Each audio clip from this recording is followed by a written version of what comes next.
This is a frightened city. Over these streets, over these houses hangs a pall of fear. Yes, that's right. Today, guys, we've got to talk about Anne Widdecombe. She's not your typical sweet grandma, but also not quite your hell's granny. She's somewhere in between. In this episode, we're going to talk about Anne and her views about how Brexit's going. But before I show you that, I'll give you some background details. Anne used to be a member of the Conservative Party. And just have a listen to this. Probably better games for It's like 4-year-old. For example, I used to love Grand Theft Auto, which is it. like, it tells you how to prosper in a criminal world, like being in the Tory party. Yeah. You'd love it. There we are. It's always got to happen. Let's not ruin the mood. Yes, let's not ruin the mood, because what she said was a bit off the wall, and in some ways still quite funny. We had a vote, we voted to leave, why should we be rejoining? It's because of the flow of public opinion.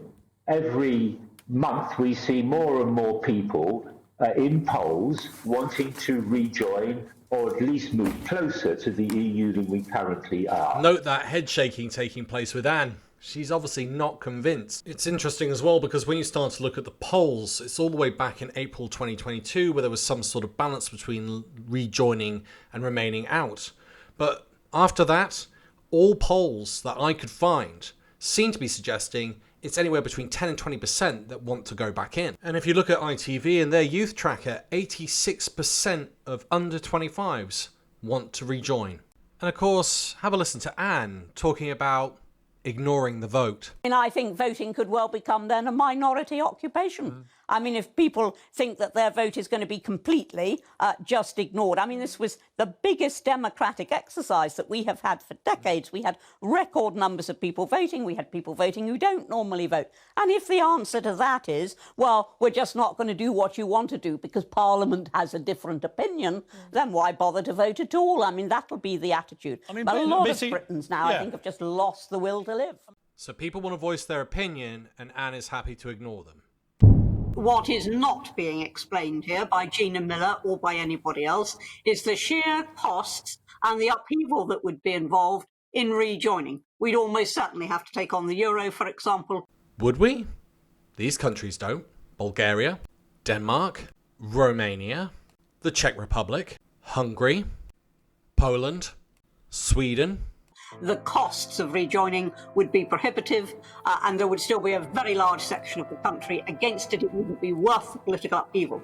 So, I mean, I think you might just as well campaign for a flat earth. The reason I put that music in is because she's literally spouting some sort of conspiracy theory.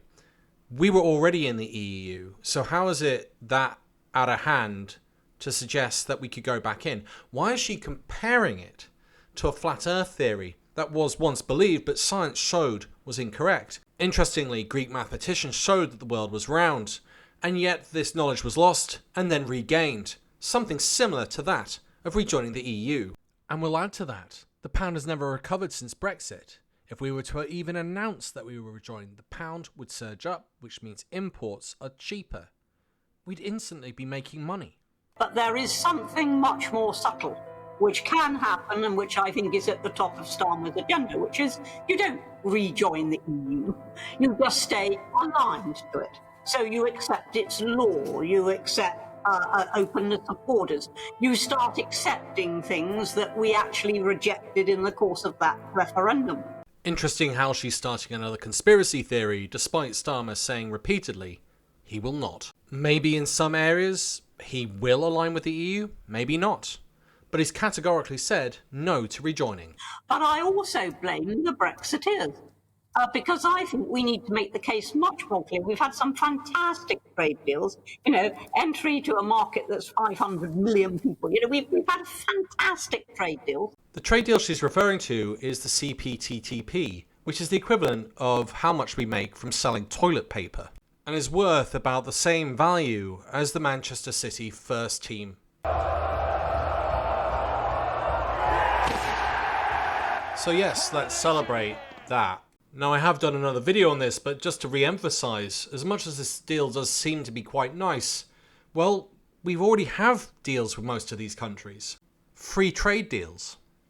The only ones we get extra are Brunei and Malaysia.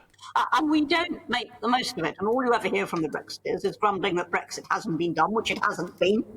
But even the little that we have done I think has brought big benefits, and we should be shouting them from the rooftops. So remember, they kept saying, cut the cost of food, clothing and footwear, the price of food, of clothing, of footwear, cheaper food, clothing and footwear, which we will get when we are free to set our own economic policies. If we could have cheaper food, clothing and footwear straight away. Have cheaper food, cheaper shoes, cheaper bras. We can give people cheaper food, cheaper bras, cheaper shoes. It's a massive opportunity. So you say. Household income relative to purchasing power is less in the UK than it is in Slovenia.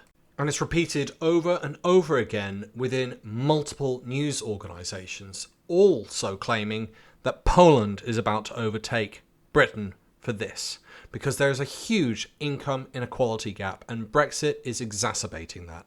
If the UK was a 51st state, we would be one of the poorest. If you were to take out London, we would be the poorest. We know that one of the reasons why people voted to leave was because we didn't want open borders. We did want to control our immigration. So to go back to free movement of people would be actually to negate one of the biggest benefits of leaving. Another one of Anne's conspiracies, and interestingly something that Nigel Farage has said, despite the fact that Nigel spent a lot of time in Belgium, he didn't really do anything when he was in the EU other than moan. Have a listen to this. More than 2,700 citizens of other EU countries have been asked to leave Belgium for being an unreasonable burden on the welfare system. The number of people being told to go has more than tripled in 3 years. Even having a job isn't enough to stay. I'm not advocating that as a policy, but isn't it funny that these people come across as if they're experts on the EU and they know nothing? Believe that woman. I think we need common sense. We need to say, look, we've had this upheaval, democratic, political, everything else. We've had this upheaval. We're now coming out the other side of it, and we're starting to see the benefits, and we need to stay on that road. I love the Britishness of Brexit. People say Brexit means Brexit. We've made our decision. We're going to get over it. We're going to move on. I love the stubborn Britishness of that. We've made our decision. Well, we don't know what's going to happen. We've made our decision. It could be a disaster. We've made our decision. We could all die. We've made our decision.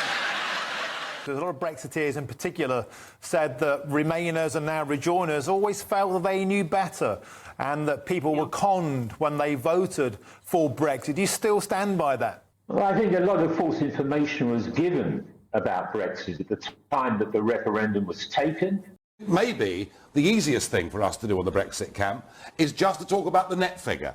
And the net figure is £34 million every single day, £10 billion a year. And I say that is too much, and we should spend that money here in our own country on our own people. You know what I'd like to do with the 10 billion? I would like that 10 billion to be spent helping the communities in Britain that your government damaged so badly by opening up the doors to 8 and then 10 former communist countries. And what people need here are schools, hospitals, GPs. That's what they need. Can I ask about money? The £350 million a week we send to the EU, which we will no longer send to the EU, can you guarantee that's going to go to the NHS? No, I can't, and I would never have made that claim. That was one of the mistakes I think that the Leave campaign made. But we're not done yet, because there is one more bit that they keep rabbiting on about, which is they wish they had a no-deal Brexit. And with a no-deal Brexit comes a hard border on the island of Ireland. Have a listen. The claim that we had a no-deal Brexit is farcical. We would have welcomed a no-deal Brexit. And that would have actually enabled us then to go forward on a completely new path. We actually signed a deal that tied us into many of the EU's regulations and its rules for a very long time to come. I don't know what goes on in the side of some of these people's heads. Anne's been a backbencher and a minister in government, and yet she seems hell-bent on putting a hard border on the island of Ireland. Or they want an open border on the island of Ireland, and anything can come through. But considering the party's obsessed, as you heard earlier, about immigration, what are they playing at? But to just show you how serious this is, if there was any hint of anything being put on the border, this is what the IRA had to say. If Brexit means any kind of infrastructure put in on the Irish border, what would the response of the IRA be to that? Any installation or aspects of British occupation within 6 counties be it at the border or elsewhere. Any infrastructure would be a legitimate target for attack and armed actions against those infrastructures and against the people who are manning them. I'm going to be a bit frank, but what Anne is suggesting, the benefits and the other ideas around Brexit, is ideological lunacy. Once again, thank you to all my Patreon and YouTube supporters. You keep this channel going and growing. For everyone else, if you've got this far, please click that like and subscribe button. Every like gives me the ability to buy a coffee, and with those coffees, I'm going to be able to stay up late in the night making more videos like this. Thanks for listening. Bye for now.